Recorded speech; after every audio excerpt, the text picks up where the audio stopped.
خیبر پختونخوا بلدیاتی انتخابات کے پہلے راؤنڈ میں پاکستان تحریک انصاف کی شکست سے صوبے کی سیاست میں آنے والے 8.5 ریکٹر سکیل کے زلزلے کے آفٹر شاکس ابھی تک آنا رکے نہیں ہیں۔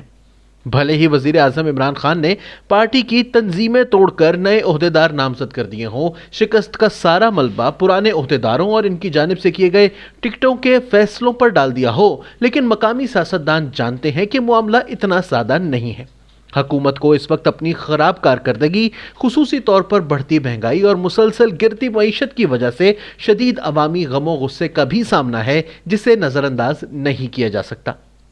اب اس کے نتائج بھی آنا شروع ہو چکے ہیں۔ صوبے میں پارٹی کے سب سے بڑے لیڈر جو 5 سال تک وزیر اعلیٰ رہ چکے ہیں اور جن کی کارکردگی کے دن رات گن گاتے عمران خان تھکتے نہ تھے، پرویز خٹک ہیں۔ ان کو عمران خان نے پارٹی کا صوبائی صدر اب نامزد کر دیا ہے، لیکن ان کے اپنے شہر نوشہرہ تو چھوڑیے، ان کے اپنے خاندان میں اس وقت ایک بھونچال برپا ہے۔ ان کے بھائی لیاقت خٹک اور بھتیجا احد خٹک پہلے ہی بلاول بھٹو زرداری کے ساتھ جلسے میں پیپلز پارٹی میں شمولیت کا اعلان کر چکے ہیں۔ اب ان کے بھانجے جلال خٹک نے بھی مسلم لیگ نون کے صوبائی صدر امیر مقام سے ملاقات کی ہے اور لیگی قیادت پر اعتماد کا اظہار کیا ہے۔ دنیا نیوز کی رپورٹ کے مطابق یہ مسلم لیگ نون میں شمولیت کا اصولی فیصلہ کر چکے ہیں اور 12 جنوری بروز بدھ اس کا اعلان بھی کر دیں گے۔ دوسری جانب نور عالم خان ہیں، جنہوں نے پاکستان تحریک انصاف پر حال ہی میں نہ صرف میڈیا میں بلکہ پارلیمنٹ میں بھی کھل کر تنقید کی تھی۔ پارلیمنٹ میں تقریر کرنے پر ان کو اپوزیشن کی جانب سے بھرپور داد ملی اور پھر حکومتی وزیر حماد اظہر کی جانب سے ان پر تنقید بھی کی گئی کہ یہ اپوزیشن سے اپنے حق میں ڈیسک بجوانے کے لیے تقاریر کر رہے تھے، جبکہ تنقید کا نشانہ ان کی اپنی پارٹی تھی۔ یاد رہے کہ نور عالم خان نے پی ٹی آئی کی بلدیاتی انتخابات میں شکست کے بعد پارٹی کی کارکردگی کو اس کا ذمہ دار ٹھہرایا تھا، جب پی ٹی آئی کے ایک اور سینئر رہنما نے میڈیا میں آ کر یہ دعویٰ کیا تھا کہ نور عالم خان کے بہنوئی جمعیت علماء اسلام فے سے الیکشن لڑ رہے تھے اور نور عالم خان نے ان کی بھرپور حمایت کی تھی۔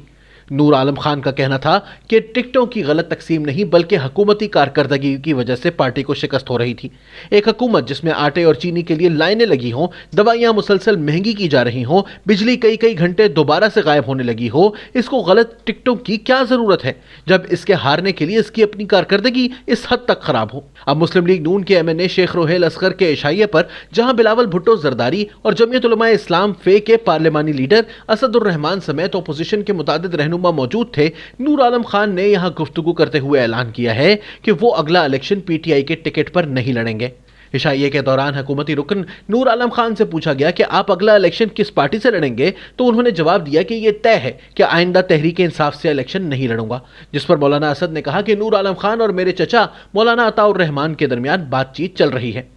نور عالم خان نے کہا ہے کہ میرے اوپر الزام ہے کہ میں نے اپنے بہنوئی کی پیسے لے کر حمایت کی۔ یہ کیسا بھونڈا الزام ہے، جس پر رانا ثناء اللہ نے کہا کہ نور عالم خان نے غیرت مندی کا ثبوت دیا اور بہنوئی کی حمایت کی۔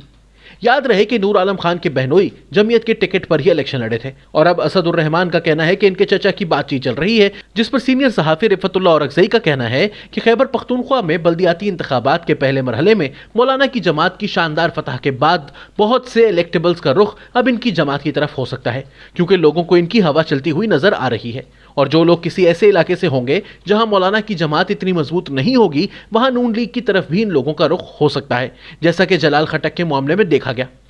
نیا دور کے پروگرام خبر سے آگے میں بات کرتے ہوئے سینئر صحافی مزمل سہروردی نے کہا کہ 2018 میں بھی بہت سے لوگ ایسے یقیناً ہوں گے جو پی ٹی آئی سے دوسری جماعتوں کی طرف جانا چاہتے ہوں گے، لیکن انہیں روک دیا گیا۔ دوسری جماعتوں سے توڑ کر لوگ پی ٹی آئی میں شامل کروائے گئے۔ نون لیگ کے لوگوں کو کہا جاتا تھا کہ آپ پارٹی کا ٹکٹ لے تو لیں، لیکن آپ نے جمع نہیں کروانا۔ نون لیگ اور پی ٹی آئی کے درمیان بفر زون قائم کر دیے گئے، جہاں سب کا پارٹی میں یکایک شمولیت اختیار کرنا ممکن نہیں تھا۔ غالباً ان کا اشارہ جنوبی پنجاب محاذ کی جانب تھا، لیکن اب الٹا ہو یہ رہا ہے کہ لوگ پی ٹی آئی چھوڑ کر دوسری جماعتوں کی طرف جا رہے ہیں، تو اس سے صاف ظاہر ہے کہ کوئی تبدیلی آئی ہے، جس سے معاملات یکسر بدل گئے ہیں اور اگلے 2 ماہ انتہائی اہمیت کے حامل ہیں۔